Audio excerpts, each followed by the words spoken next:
Assalamu alaikum wa rahmatullah. Welcome to this week's edition of Sisters Corner, the topical show where we discuss issues of relevance, of interest to Muslim women, all women, and actually, if you're interested in people, all of humanity.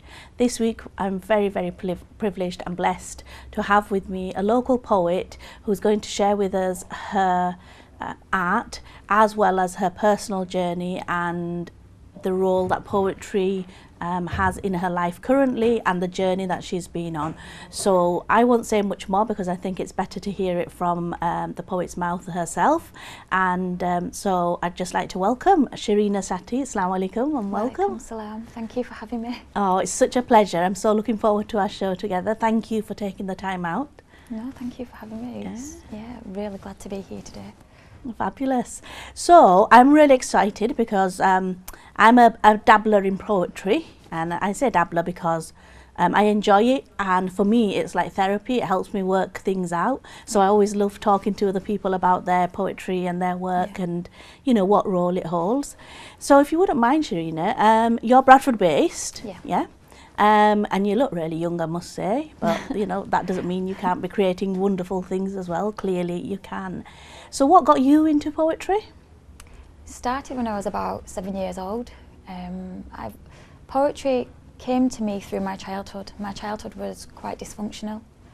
I lived in like a council estate and quite a broken home. And through that, I started to write poetry. It sort of like became my escape, my channel, my therapy type. And through there, that is where I developed reading and writing, and yeah. Right, fantastic. And in terms of some of the things that you talk about, and when I say fantastic, you got into poetry, and obviously, you know, unfortunately, like yourself, there are many children who don't necessarily have the best start in life, and you know, alhamdulillah, praise to God for the person you've turned out to be, which despite early challenges you can do. So I know we're going to talk a bit more about your personal journey and how you moved on from being the child of 7 in a troubled home, if you like, to being this, you know, beautiful, poised, talented poet. Are you ready to share a poem with us? Yeah. Yeah? What's this roughly about? This sort of like explains my journey. It explains how I started writing and why I started writing. It's called Destiny or Fate. Every letter that's spilled across the pages I write comes with a little bit of me and the struggles I've had to fight. I have a vision of my future self and where I want to be. The only person that can take me there is this little voice inside of me. For a long time I've hidden in the shadows just to avoid mankind, too scared of what's out there or what I would find. Until the day I was blessed with fruits that I had planted. I knew for the sake of their lives I had to pursue this gift I had been granted.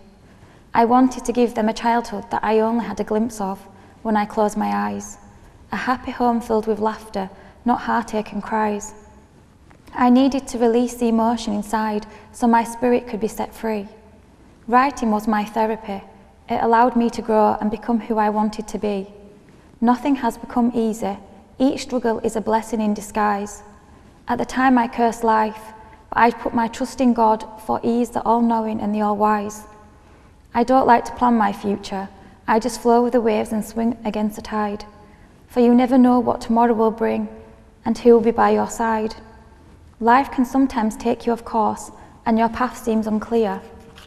You get lost in the mists of the fog and possessed by its fear. Yet in its absence, it reveals a new path you missed before, revealing a new spring adventure ready for you to explore. Thank you. MashaAllah, that is beautiful. And just so much depth to it as well. Yeah. I was quite emotional there actually, in that the journey that you've been talking about. Yeah. And was that one of your earlier pieces of work, did you say? Or? It's quite new and fresh, yeah. I seem to write, I go backwards and I go forwards, and I like to show people the path and the journey that I've experienced, that, you know, from there you can come to here. Yeah, and again you talk a little bit about wanting to create the childhood for your children that you didn't have yourself. if you wouldn't mind, and if you're okay with this, Sharina, would you tell us a little bit more about your childhood and your background? Yeah, so basically, my mum, she suffers from mental health issues, and she's not been a very well person. Obviously, my family, my mum and dad weren't together. I come from a mixed race background as well, so I lived in a very predominantly white area. Mm-hmm. I see myself as an English white British child, but to everybody else I really wasn't, because to them I was coloured skin. So I stood out automatically. So growing up was very different for me, because I didn't know who I was. I didn't know what my background was, what my ethnicity was. I always see myself as a white child, but to everybody else I wasn't. So I didn't feel like I had a place to fit in society, because I wasn't white. I wasn't English to many people. My father was Indian, so he was Indian, but I didn't feel like I was Indian because I didn't dress the same or look the same. So I didn't really feel like I felt I had a place to fit in. And growing up was quite difficult, not just through being a mixed race child, but just through the issues at home with my mum and my siblings. So it has been quite a rocky road. A rocky road, which, you know, by the grace of Allah, you've come through all of that, actually, because I mean, we do have, just right across the country, actually, we have more and more, you know, dual heritage families, so people with parents from different backgrounds, which can be a beautiful thing as well. Definitely. You know, and that really works for some families. Yeah. Clearly, if you've got additional needs, if you've got a parent who's struggling, or if they're separated for whatever reason, that does add to it. And then if you're also in a family that's a bit poorer, that adds extra burdens and challenges on parents. And, you know, sometimes they try the best, but they just can't make it quite work. And unfortunately, some parents don't always try the best, you know, and it doesn't work. So that's just really moving. How were you at school? I didn't really go to school. I stopped school, I think I was about 11, so I didn't have much of an education. I used to stay at home looking after my brothers and my mum, so yeah, I didn't have no education. Right, and did you carry on writing during that time? Yeah, I carried on writing, but I didn't, at the time when I was writing, it was more like a diary. Mm-hmm. I didn't see what poetry was all about till later on in life. But as a child growing up, I just used to write and write and write. Yeah. Oh. And that was almost like your friend, isn't it? Someone you can confide in and talk to. What about if you weren't at school, did school notice you weren't there, or were they interested in you at that time? We were very much involved with social services and the child welfare system, but we still didn't end up going to school. But we were very much involved with them. So if you don't mind, how many brothers and sisters were you looking after at the time? It was mainly my two younger brothers at home. I've got older siblings and I've got other siblings as well. But at the time it was just my two younger brothers. Oh, bless you. Right then, feels like a good place to stop for a moment and have another poem, if that's okay. Yeah, definitely. So this poem it's about myself. I've always struggled with my own insecurities and my own self-confidence. So it's called My Darkened Veil. It's a veil I keep up. It's my shield, it's my protection. My camouflaged armour that keeps me safe from rejection. I do hide away, and there's a reason why I stay at the back of a queue. I have suffered with anxiety in the past, and it's just something I do. To stay unnoticed from your sight, as I feel safe hidden from your thoughts and vision. I've always felt more comfortable this way, being anyone's last choice or decision. You may see me and think, gosh, she's been so stuck up, but that's just me being shy. I'm the type of person to keep my head down so no one can say hi. It's just easier than to be liked and to be known. It's always been easier, me, my thoughts, and being alone. Even now when I'm writing something in response to a conversation, the words just won't flow. I'm no good at making communication. I overthink things and it goes around 10 times and I still go back to saying the same. But you know what? I am not to blame. I know this now, and I am learning to let go of my darkened veil. Yes, I'm an adult, but I'm still a sensitive soul and my emotions are frail. Every day as a new challenge arises, I am trying to push this little voice from within to speak out loud, to run with the wind, to star jump in a crowded place, to scream, to sing. I am trying to build my own confidence with every step I take. So forgive me if I say thank you 100 times or sound like a fruitcake. It's just that when you say good things to me, it's hard to believe it's real, as I don't know how to respond to such good things if only you knew how I feel. It's just I like to show you all that I appreciate your kindness, and sometimes words just don't seem enough. It's just this little self-doubt that has been with me since a child, and yes, it's been quite tough.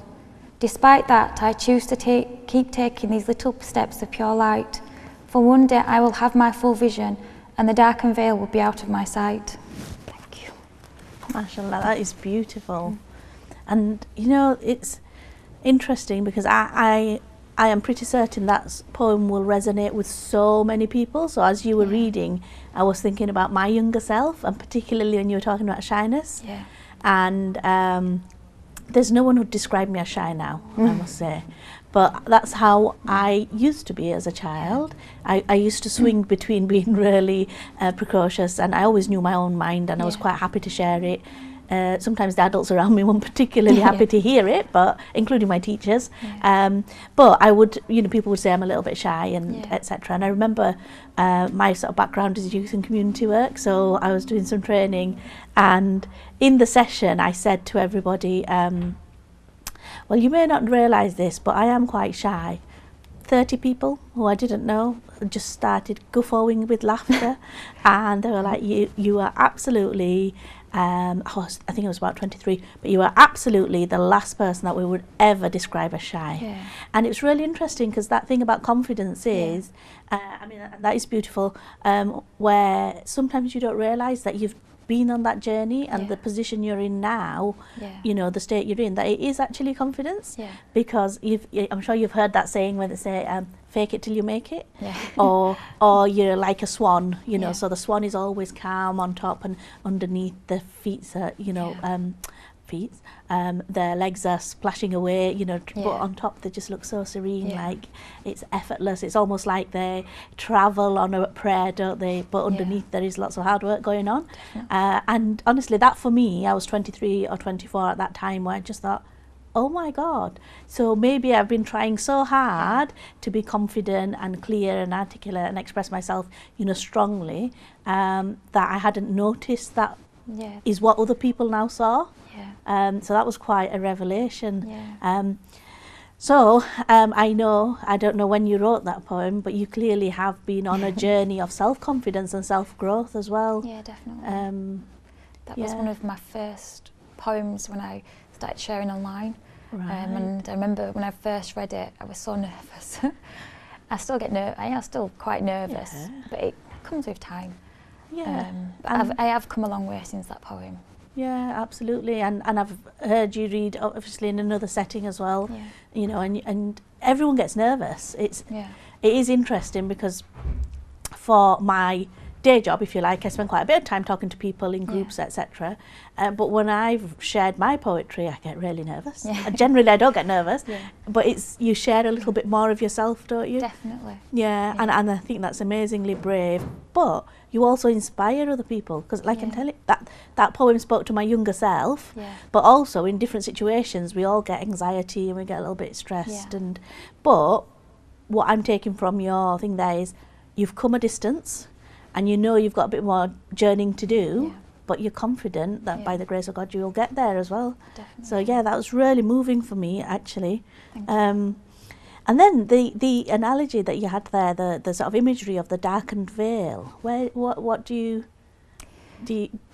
now when we talk about veil, most people think about a headscarf, don't they? But does that mean more like a curtain, like a blackout blind? That's like what came to my mind a little bit. For me, it's like an invisible. A lot of it's to do with my hair as well, because my hair's always been like my protection, like something that I've covered, and it's like protected me kind of thing from outside.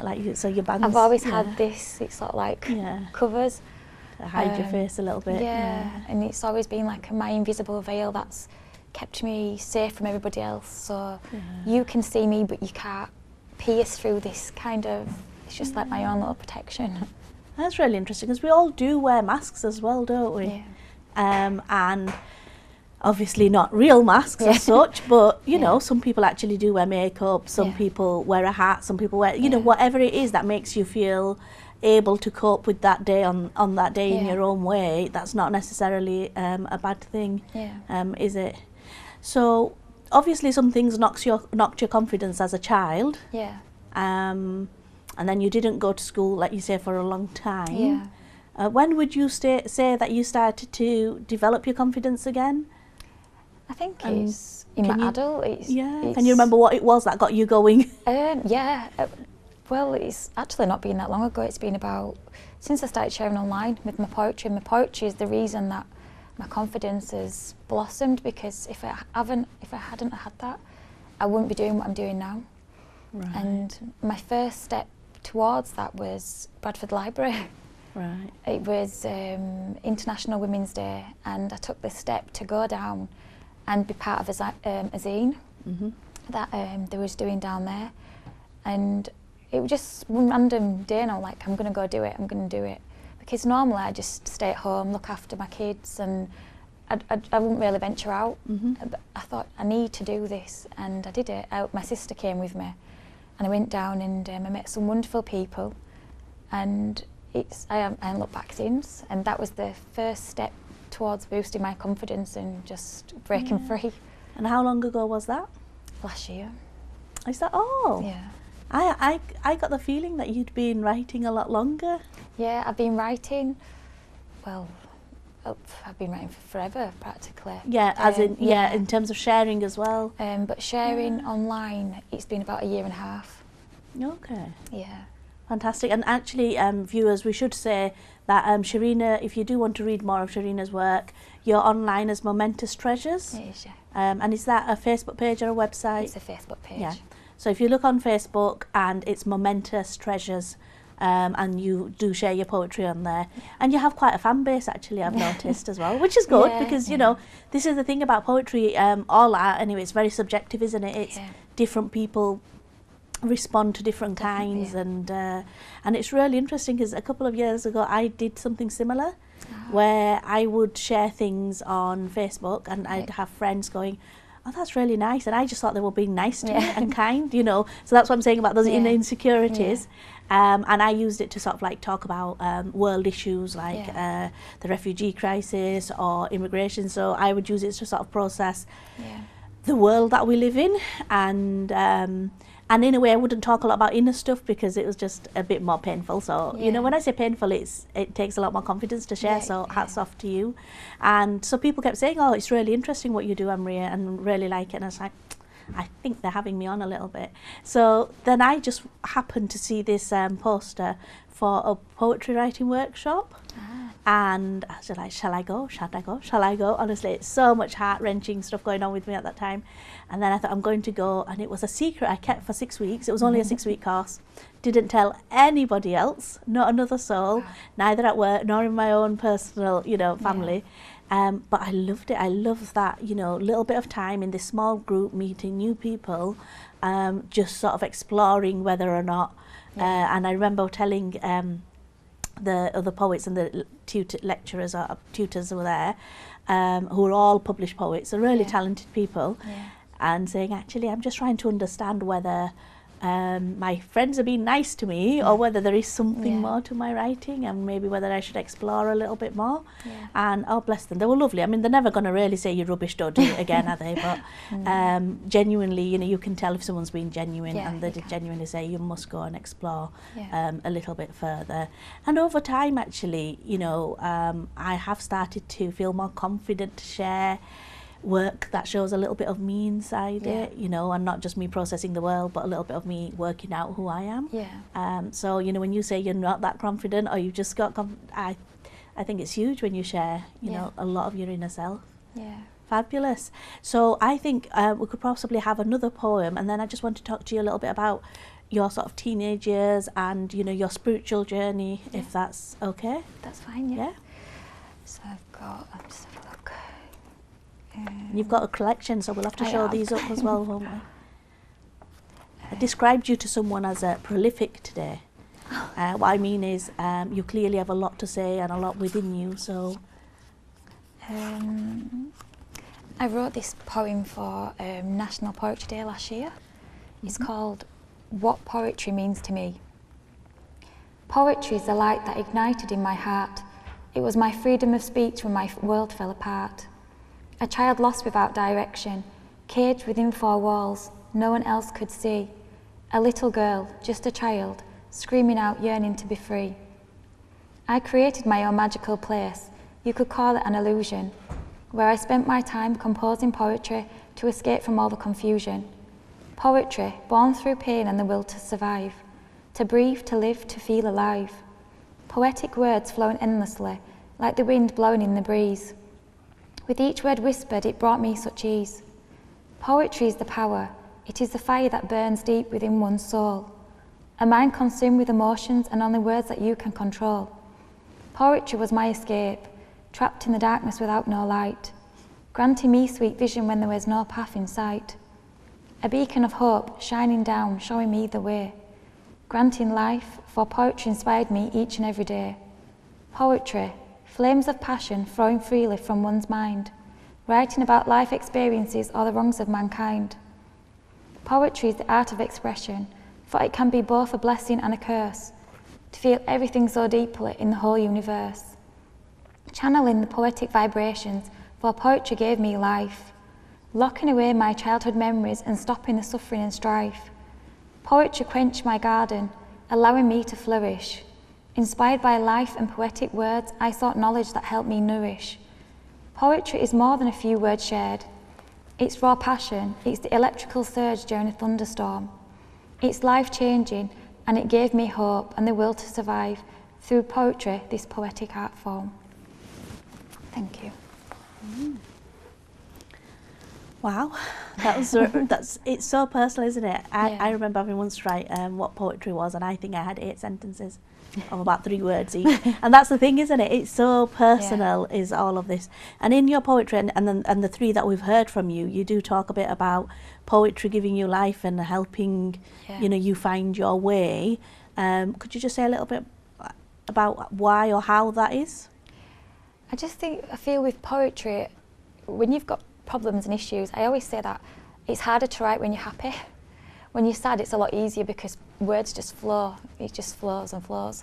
So for me, if I'm if I'm on a really crappy day, I can just write and it comes so naturally. If I've got to write about a subject or a topic, I've got to work my mind a little bit harder because it's not flowing as easily as I think poetry comes naturally through, like sadness and through pain and through maybe just things that have happened in your life, and I believe that through these things that have happened in my life, poetry just has that way to be able to be released, and and that release is really important, isn't it? And in a way, the way you just described it, it felt a little bit like poetry is quite similar to prayer. Definitely. So when life is going well for us, we quite often forget God and we don't pay our respects and we don't do everything we should do.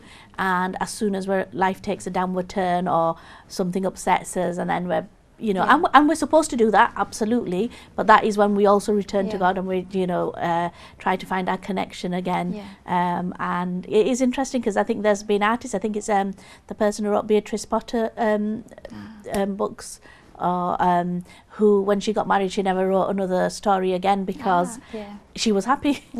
And all of her books were written when she was quite sad. Well, that's really amazing. So when we're going to go for a quick break, Shireen, if that's okay, and inshallah we'll see you in a couple of minutes, and we're going to talk a little bit more about Shireen's personal journey of discovery.